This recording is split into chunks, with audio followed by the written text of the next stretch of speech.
You ever look at someone who can barely use a spreadsheet, yet they're driving a car that costs more than your house?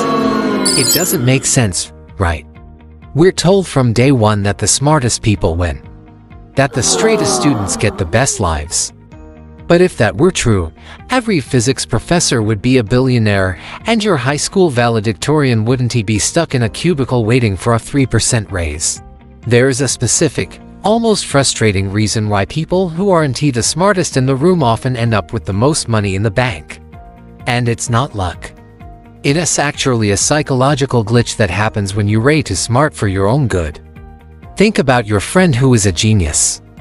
Let's call him Dave. Dave has a brilliant idea for a business every single week. He researches the market, he analyzes the competition, and he finds 15 different reasons why it might fail. So, Dave does nothing. He stays safe. Now, think about that other guy you know. The one who wasn't exactly a scholar. Let's call him Mike. Mike doesn't see the 15 reasons why things will fail. He just sees one reason why it might work. He starts out, he fails. He tries again. He doesn't overthink it because, frankly, he doesn't have the mental bandwidth to simulate every possible catastrophe. While Dave is still perfecting his business plan, Mike is already on his third version of a product that's actually making money. This is what psychologists call the intelligence trap. When you're highly intelligent, your brain is a world-class excuse-generating machine. You're so good at logic that you can talk yourself out of any risk. You see the complexity of the world, and that complexity paralyzes you. But the guy who isn't worried about the complexity, he just moves. He treats life like a game of trial and error rather than a math equation that needs to be solved before he can take a single step. We've been conditioned to believe that more information leads to better decisions. But in the real world of wealth, more information often leads to more fear. If you knew every single thing that could go wrong before you started a family, or a business, or moved to a new city, you'd never do it. The people we often label as not so smart have a superpower that geniuses lack. They are blissfully unaware of just how many ways they could fail. This lack of fear looks like stupidity to an outsider, but in the marketplace, it's actually a massive competitive advantage. It's called a bias toward action. Most people are waiting for the light to turn green at every single intersection before they even start the car. The guy who isn't overthinking it just starts driving and figures out the turns as he gets to them. This doesn't mean you should be reckless, but there is a massive difference between being calculated and being stuck. Let's look at how this actually plays out with someone like an engineer versus a salesman. An engineer knows exactly how the bridge is built, every bolt, every stress point, but the salesman doesn't necessarily care about the bolts. He cares about the person on the other side of the bridge. Wealth isn't usually built by the person who understands the product the best. It's built by the person who can convince others to buy into a vision.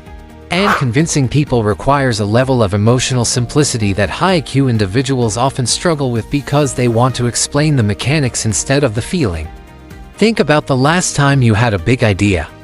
Did you spend the next 3 hours Googling why it wouldn't work? That's your intelligence working against you. You're literally using your brain power to keep yourself poor. You're building a cage out of facts. Meanwhile, there is a guy out there who doesn't even know what a barrier to entry is, and he's already making sales calls. He's not smarter than you, he's just less inhibited by his own thoughts. There's also the factor of social friction. Smart people tend to want to be right. They want to win the argument. They want to show everyone how much they know. But being right and being rich are often two very different things. To get rich, you often have to be okay with being wrong, looking foolish, and asking questions that seem basic. High IQ people hate looking stupid. Their identity is wrapped up in being the person with the answers. If they start a business and it fails, it hurts their ego. But for the guy who was never the smartest, he's used to not having all the answers. He's comfortable asking for help. He doesn't mind if people think he's out of his depth. This lack of ego allows him to pivot, learn, and grow much faster than the person who is trying to protect an image of being brilliant. You see it in every corporate office in the world. The smartest person in the room is usually the one with the most certifications, the most degrees, and the most responsibility. They are the person the boss goes to when everything is on fire. And because they are so good at solving problems, they get promoted. They get a raise. They get a nice office. But they also get stuck. They become so valuable as a cog in the machine that they never feel the need to build their own machine. Their intelligence provides them with a high level of comfort that acts like a gilded cage. Meanwhile, the guy who struggled in school knows he is never going to get that six-figure corporate promotion based on his technical skills alone. He knows he has to find another way. He has to take risks because his safe options are not that great. This creates a hunger that intelligence often accidentally smothers. When you are smart, you have a tendency to do everything yourself. You think, if I want it done right, I have to be the one to do it. You trust your own brain more than anyone else's. But wealth is not built on what you can do. It is built on what you can leverage. The person who is not the smartest in the room is forced to leverage other people's brains. They are not afraid to hire someone smarter than them because they are not trying to prove they are the genius. They are trying to build a result. Look at some of the most successful founders in history. Many of them did not know how to code the software or engineer the rocket or design the car. They know how to find the people who did. They sat at the center of a web of intelligence, while the smart people were busy working on their specific piece of the puzzle. There is also the issue of what I call the curiosity distraction. Smart people are interested in everything. They want to know how the engine works, why the economy is shifting, and what the latest technology can do. This is great for a trivia night, but it is terrible for building a fortune. Wealth requires a boring, obsessive focus on one or two things for a very long time, while the genius is getting bored and looking for a new challenge because they have figured out the current one. The less smart person is just grinding away at the same simple business model. They are not looking for novelty. They are looking for profit. They do not mind that their business is repetitive or uninteresting to talk about at a dinner party. They would rather have a boring business that makes millions than a fascinating project that barely pays the bills. Think about the difference between a high-end consultant and a guy who owns a landscaping company. The consultant has to be brilliant every single day to justify their fee. If they stop being the smartest person in the room, their income disappears. The landscaping owner does not have to be a genius. He just needs to make sure the grass is cut and the crews show up on time. He can scale that business until he has 50 crews. He does not need to be there. His wealth is disconnected from his own intellectual output. The consultant is trading their brain for dollars. And there are only so many hours in a day that your brain can function at that level. Another thing we have to talk about is the way smart people perceive risk versus the way successful people perceive risk. To a highly analytical person, risk is something to be avoided or mitigated through endless data. They wait for a certainty that never comes. They want a guarantee. But the guy who is just going for it understands intuitively that the greatest risk is not failing, it is never starting. He has a higher tolerance for the messiness of reality. He is okay with things being 70% ready. He knows that he can fix the mistakes later. The smart person is terrified of making a mistake that makes them look incompetent. This fear of looking not smart is the single biggest hurdle to actually getting wealthy. So how do you actually cross that bridge? You have to stop identifying as the person who knows everything and start identifying as the person who gets things done.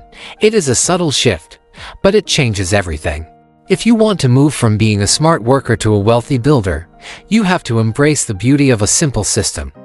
You see, highly intelligent people have a habit of building systems that only they can run.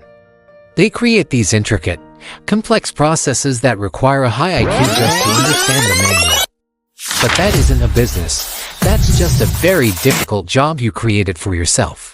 The guy who is trying to prove he is a genius builds a system so simple that anyone can follow it. He realizes that if a process is too complex for a teenager to handle, it isn't scalable. He values simplicity over sophistication because simplicity is what actually pays the bills when you aren't there to watch over it. You also have to look at the psychological weight of wealth once it starts coming in. This is where the smart person often trips up again. When a highly analytical person starts making real money, they immediately start trying to optimize it.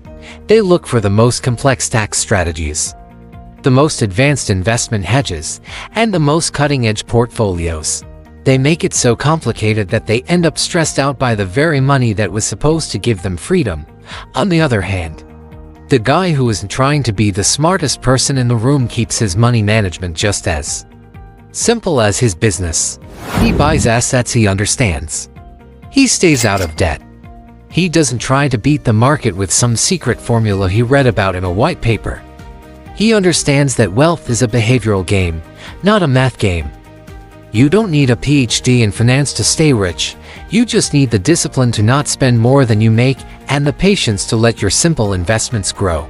The hardest part of this entire journey for someone who has always been told they are smart is the loss of ego. You have to be okay with the fact that your neighbor, who might not know the difference between a hedge fund and a hedge trimmer, is making more money than you. You have to stop looking down on boring industries like trash hauling, laundry mats, or commercial cleaning. These are the places where the not-so-smart people are quietly becoming millionaires while the geniuses are fighting for a corner office in a dying industry. They aren't worried about the prestige of their title. They are worried about the bottom line. If you find yourself stuck, overanalyzing every move and waiting for the perfect moment, you need to realize that your intelligence has become a defense mechanism. You are using your brain to protect yourself from the discomfort of uncertainty, but wealth lives in that uncertainty. You have to be willing to be the person who doesn't have all the answers. You have to be willing to take a step before you can see the whole staircase. The world doesn't pay you for what you know, it pays you for what you provide. And most of the time, providing value doesn't require a high-level algorithm. It requires showing up, staying consistent, and being brave enough to fail in front of people who think they are smarter than you. So the next time you see that guy who can barely put a sentence together but owns the biggest company in town, don't call him lucky. Don't assume he cheated. And definitely don't think he's stupid. He just figured out the one thing that most geniuses never learn, that the fastest way to get rich is to stop thinking about it and just go do the work. Your brain is a powerful tool, but it makes for a terrible master. Put it in its place, stop the endless research, and go build something messy. Because a messy business that actually exists will always make more money than a perfect one that only exists in your head. The secret isn't being smarter. The secret is being brave enough to act like you aren't.